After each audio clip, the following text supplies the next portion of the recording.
ជំរាបសួរពុកម៉ែបងប្អូនទាំងអស់គ្នាថ្ងៃនេះចង់មកនិយាយអំពី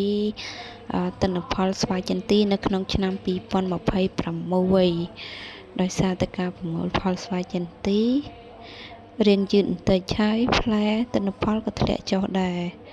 ចំណែកឯតម្លៃវិញអាចទទួលយកបានតម្លៃ 6,000 រៀលក្នុង1គីឡូហើយរហូតដល់យើងប្រមូលផលដូចជាការខ្ញុំប្រមូលផលដល់ខែ5ដល់ពាក់កណ្ដាលខែ5ក៏យើងនៅតែទទួលបានតម្លៃ 5,000 រៀលដែរខុសពី10ឆ្នាំដើមដៃយើងលក់បានថ្លៃប៉ុន្តែចង់មកដល់ខែ4ខែ5នេះគឺវាចុះតម្លៃទាបខ្លាំងសល់ត្រឹម 2,500 3,000 អីទេតែដោយឡែកឆ្នាំ2026យើងនេះខ្ញុំអាចលក់បានតម្លៃ 5,000 រៀលនិយាយទៅរើសដំបូង 6,400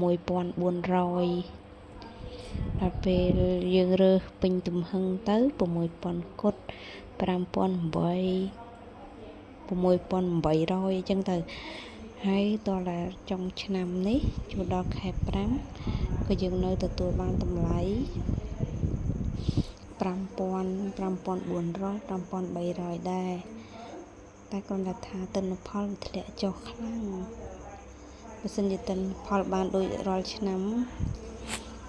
វាក៏ចំណេញម្យ៉ាងដែរតែដល់ពេលវាធ្លាក់ទិន្នផលទៅជាងទូទាត់ទៅបាន100ខ្លួននិយាយទៅជួបអ្នកចំការមានតែប៉ុណ្ណឹងមាន